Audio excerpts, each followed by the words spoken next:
कैसे हैं आप लोग? ठीक है? कैसी गुज़र रही है? उम्मीद है अच्छी गुज़र रही होगी। आज मैं आपको थोड़ा-सा ग़ीबत के बारे में बताती हूँ।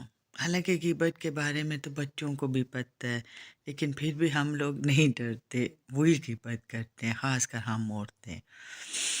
अच्छा कहते हैं कि ग़ीबत से बुरी चीज़ कोई है ही नहीं इस दुनिया में जो हमें देखो इस तरह तो बहुत सी बुरी बातें हैं, बुरी चीज़ें हैं जो हम कहते हैं कि सीधी दोज़ख में हमें ले जाएगी। लेकिन हर चीज़ की माफ़ी है। हम जिसकी ग़ीबत करते हैं जब तक वो बंदा हमें माफ़ ना करे तो अल्लाह ताला भी हमें माफ़ नहीं करेगा। क्योंकि जिसकी ग़ीबत की है हमने उसका हक़ खाया है। मतलब देखो हक़ खाना खाली ये नहीं होता कि आप किसी की चीज़ पे कब्ज़ा करें या उससे कोई छीन ले कोई चीज़। किसी को बुरा मशहूर करना, किसी को बुरा कहना, वो बुरा ना हो हम उसको मशहूर करें, ये उसका हक़ नहीं है। उसका हक़ तो ये है कि उसकी बुराइयाँ भी हम छुपाएँ क्योंकि सब हमारे अपने हैं, हमारे प्यारे हैं। बल्कि किसी गैर की भी ग़ीबत नहीं करनी चाहिए। देखो कोई नमाज़ नहीं पढ़ता तो हम कहते हैं हाय ये बेनमाज़ी है, ये तो बहुत बुरा शख़्स है। कोई औरत पर्दा नहीं करती तो हम कहते हैं हाय कितनी बुरी औरत है, बेहया है, पर्दा नहीं करती।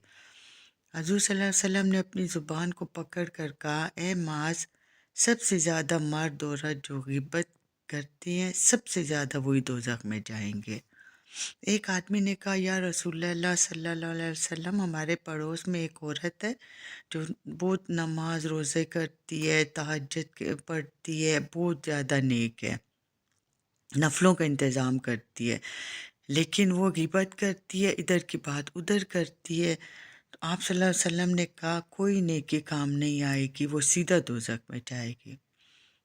अच्छा तो एक दूसरे आदमी बोला कि या रसूलल्लाह सल्लल्लाहु अलैहि वसल्लम, फ़लाँ औरत सिर्फ़ फ़र्ज़ पूरे करती है, इसके अलावा और कुछ नहीं करती। मतलब इज़ाफ़ी इबादत नहीं करती ना, लेकिन ग़ीबत नहीं करती, ना इधर की बात उधर करती है। बड़ी नर्म गुफ्तगू करती है, बहुत अच्छी है, सबके साथ उसका सलूक बहुत अच्छा है। आप सल्लल्लाहु अलैहि वसल्लम ने फरमाया उसे जन्नत की बशारत दे दो।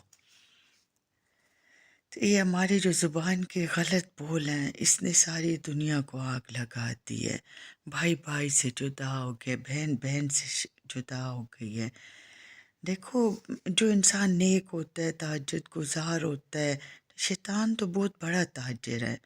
नेक मर्द और नेक औरत को वो बदकारी का तो नहीं कहता ना, वो उन्हें ये तो नहीं कहता कि अल्लाह न करे तुम लोग ज़ना करो या नमाज छोड़ दो, शराब पी लो, क्योंकि उसे पता है कि ये काम तो ये लोग नहीं करेंगे। अब इतनी देखो बड़ी दाढ़ी के साथ कोई सिनेमा देखने तो नहीं जाएगा। एक औरत जो इतनी पर्दे की पाबंद है, अब वो अल्लाह न करे वो मतलब कोई गलत काम तो नहीं करेगी ना। तो नबी सल्लल्लाहु अलैहि वसल्लम का फरमान है, नेक और दीनदार लोगों को शैतान ज़ना की दावत कभी नहीं देता, शराब की दावत कभी नहीं देता, उन्हें ग़ीबत की दावत देता है। क्योंकि उससे इंसान की कमज़ोरी का पता है ना।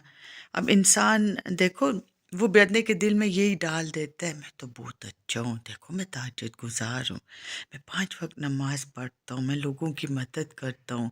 फ़लाँ क्या है, ना मस्जिद आता है, ना नमाज़ पढ़ता है, तो ये तो हर तरह से मुझसे कमतर है। हो गई ना ग़ीबत। हालाँकि ना उसने शराब पी, ना उसने बदकारी की, लेकिन क्या ग़ीबत उससे सरज़द हो गई। अच्छा लुक़मान अलैहिस्सलाम ने फरमाया, बेटा मैं अपनी ख़ामोशी पर कभी नहीं पछताया, जब भी पछताया अपने बोलने पर पछताया। अल्लाह ताला को बख़ील से नफ़रत है, लेकिन एक बख़ील ऐसा है जो अल्लाह ताला को बहुत पसंद है, जो बोलने में कंजूस हो। इसका इलाज ये है देखो कि अपनी बुराइयों पे नज़र रखो और दूसरों की अच्छाइयों पे, ठीक है? जब हम इख़लाक़ को अपना ज़ेवर बनाएँगे, हम ये कहेंगे कि क्या पता है अल्लाह ताला उसको बख्श दे, मुझे ना बख्शे। देखो ये तो अल्लाह को पता है ना, किसी की छोटी-सी नेकी पे बख्श देता है और किसी के बड़े से बड़े पे नहीं बख्शता है और किसी को छोटे से गुनाह पे पकड़ लेता है। मैं खुद भी औरत हूँ, अल्लाह माफ़ करे, ہو جاتی ہے غیبت مجھ سے بھی، پھر معافی مانگتی ہوں، پھر میں کہتی ہوں کہ یا اللہ اس سے بچا، کیونکہ دیکھو ہماری ہم جو بھی تھوڑی بہت نیکیاں کرتے ہیں، جو نمازیں پڑھتے ہیں، جو اچھے کام کرتے، ایک ہماری زبان کی وجہ سے وہ سارے مٹی میں مل جاتے ہیں۔ اور دوزخ میں کہتی ہیں کہ زیادہ تعداد عورتوں کی ہوگی، کس لیے کہ دو عورتیں بیٹھتی ہیں، ہم پھر کیا بات کریں، فلانی نے یہ کیا ہے، وہ ایسی ہے، وہ ویسی ہے، پھر ہم اپنا ٹائم کیسے گزاریں؟ ہم سب عورتوں کی عادت ہے، ہم ایسے ہی کہتے ہیں۔ حالانکہ اس زبان پہ اگر ہم ورد رکھیں اور ہم دوسروں کی اچھائیاں بیان کریں، دیکھو وقت تو ایسے بھی گزر جائے گا، ہم کسی کے بارے میں اچھا کہیں، اچھا بولیں، اس کی اچھائیاں بیان کریں، وقت تو ایسے بھی گزر جائے گا۔ ضروری ہے کہ ہم غیبت کر کے دوسرے کو برا کہہ کے وقت گزاریں؟ بس دعا کریں کہ اللہ مجھے بھی ان چیزوں سے بچائے، میں دعا کروں گی اللہ تعالیٰ آپ لوگوں کو بھی ان چیزوں سے بچائے، آمین۔